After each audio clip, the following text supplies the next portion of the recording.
sunny Orlando, Florida in late December. Doesn't get better than this at this time of year. We're here at Universal Studios getting ready to preview Ohio and Jacksonville State in the Staff DNA Cure Bowl for this year's matchup. I'm Grant Kiefer, got Andrew Bowlby alongside me for our final football preview this year. And it comes with some major news for the Ohio Bobcats. A new head coach, Brian Smith, takes over as head coach for the Bobcats. Yeah, it's huge. You think about a coaching change this late in the season, it doesn't happen all that often.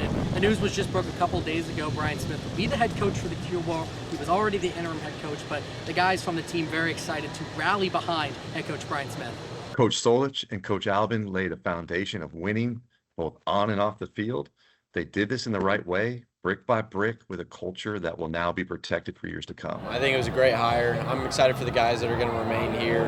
Obviously, me and Trey will be gone, but great for the program. Well, Brian Smith, now the head coach, has been a part of this offense. How does this Ohio team look coming into the Cure Bowl? Well, they're looking the exact same, not something we expected. Ohio's the only team in FBS to not have a single player in the transfer portal. That's truly unprecedented. You can expect everyone that played in that MAC championship game to be out there on the field on Friday afternoon.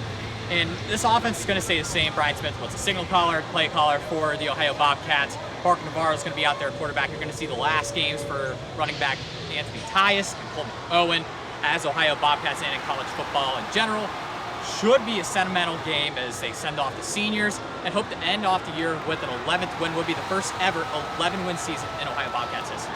This Jacksonville State team also has an interim head coach at the helm. Their head coach, Richard Rodriguez, just took the West Virginia job. This Jacksonville State team still has a lot to play for. Yeah, they do. They could become the first team in FBS history to win their first 2 bowl appearances. Last year they got a bowl win against Louisiana. This year they're trying to do it against Ohio, and they are very similar to what Ohio does. Tyler Huff, their quarterback, and Trey Stewart, their running back, very similar to Parker Navarro and Trey Tyus. The offense is both very much focused on the run. It's going to be pivotal for the Ohio front seven to stop the run. Well, Grant, this is the only bowl game in bowl season where it's 2 conference championships going ahead. It's going to be a great game.